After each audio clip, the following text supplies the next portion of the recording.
An underground kingdom, or rather another complete world beneath the earth, over which reigns the king of the world. An anti-hell where an anti-Satan makes his subjects perfectly happy and enjoying a long-lasting due to Vril energy. Let's see the matter a little closer.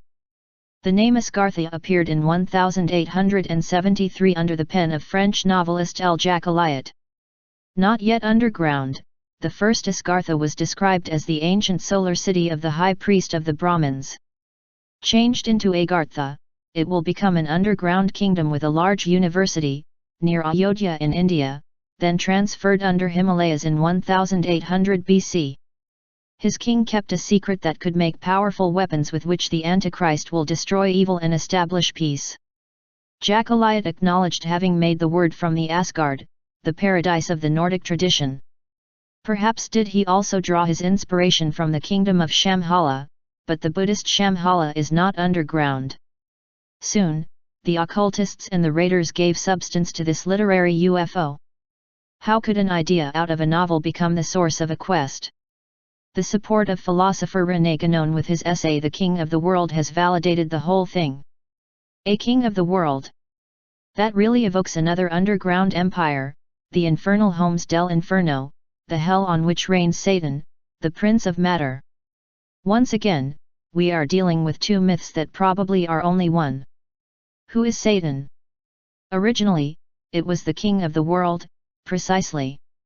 In Sumerian Genesis, it was Enlil, the brother of the creator god Enki, who was the Sodom, meaning the administrator of the earth. He reigned over the surface, while his brother Enki ruled the Abzu, the inner earth. During their captivity in Babylon, the Hebrews heard of this ancient legend. It was well known, as Assurbanipal had engraved it on the tablets of the first known encyclopedia. The Bible writers have retained only fragments, that they absurdly mixed together.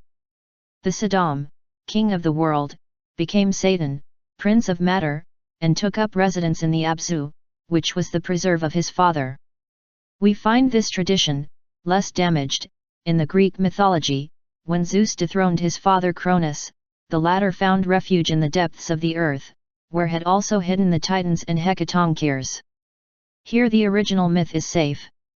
What happens to Kronos and the first Titans retraces part of our history. Because yes, we spent an eternity in the depths of the earth. The time that a nuclear winter gives way to a new spring. That winter lasted 100,000 years. But we remember especially the Bible and its phony version. In South Park, the truth has been brilliantly restored, it's about time. Let's see how the Sumerian myth of Abzu became, through fiction, an esoteric reality for many truth seekers. The only thing that remains unchanged is the evil, instrument of evil spirits. Agartha, this underworld made fashionable by a novel, finds a new luster in the Annies Falls between the two world wars. In 1920, an eccentric Russian named Ferdinand Ossendowski met two strange characters in Mongolia, two Tibetans from Lhasa, the Prince Choltown Bela and his favorite monk, Gelong Lama. They described to him the mysterious underground kingdom of Agartha. In the world, everything is constantly in a state of transition and change, people, religions, laws, and customs. How many great empires and brilliant cultures have perished? More than 6,000 years ago a holy man disappeared with a whole tribe in the depths of the earth. Since then he has never reappeared on the surface of the world, but several people were able to visit his kingdom, Sakya Muni, Undergegan, Paspa, Baber and many others. No one really knows where it is. One says in Afghanistan, others in India. In this region, all people are protected against evil. The crime does not exist within its borders. Science developed in peace, nothing is threatened with destruction. The subterranean people have reached the highest degree of knowledge. Now it is a kingdom that has millions of subjects on which reigns the king of the world. The latter knows all the forces of nature, reads in all souls and in the great book of fate. Invisible, he rules 800 million men, ready to execute his orders. Ossendowski was barely recovering from this revelation, when the old prince spoke. This kingdom is Agartha. It spreads through underground passages around the world. I heard a Chinese Lama scholar say to Bagud Khan that all the subterranean caves of America are inhabited by the ancient people who once disappeared underground. Traces of his existence still remain on the surface of the country. All the inhabitants of this underworld are ruled by leaders who recognize the sovereignty of the king of the world. None of this is inexplicable. You know that in the midst of the two greatest oceans of the East and West were formerly two continents. They were buried under the waters, but their people went into the underground kingdom. The deep caves where they live are illuminated by a particular light that allows plant growth and protects from disease. This light is produced by the famous Vril energy, this special electricity with amazing powers, and no less amazing vital benefits. What is it exactly?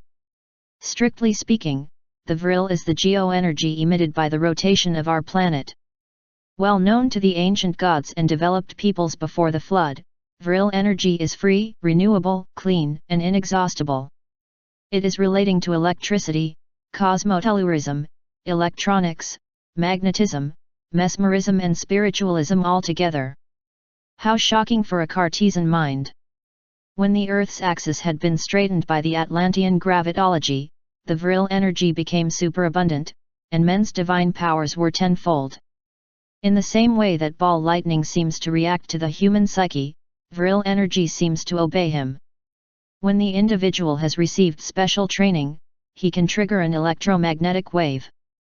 His triple body, physical body and subtle body and body of light, assembles the diffuse energy using a catalyst, a small golden object. This Vril catalyst allowed either to treat or harm, to balance the subtle energies of the being on whom it is directed, or to grill him like a steak. It is both a weapon and a magic wand, a ray launcher that awakens the latent powers, but can also make you insane, amnesic, or burned alive. This magical object has many names. In Egypt, it was called Ankh or Cross of Life, the Greeks spoke of the thunderbolt of Zeus, the Ramas of Indra's Vajra, and the Olmecs of the Xicoatl. It is interesting to note that our use of electricity is very simplistic compared to what it was in ancient times. The eye of man has changed. He worships the reason which has stolen his omnipotence, he misunderstands nature and the powers it offers, he refuses the abundant energy that gives Vril or lightning to use energies polluting, perishable and lethal. If a director of the earth exists, whether divine or devilish, he seems to have lost his touch. Or is he enjoying seeing us suffocating with our own stupidity? But then all these stories about the devil would have an element of truth? Probably. But if there is in there just a kernel of truth, this is because the rest is filled with errors. Everyone is free to believe or not to the Prince of Darkness or to King of the World, lurking beneath our feet, down at the end of Boulevard of Sewers. But we would do well to believe without believing. And we'd better not believe it at all. Our thoughts create the world to come. Let's have therefore delicious thoughts.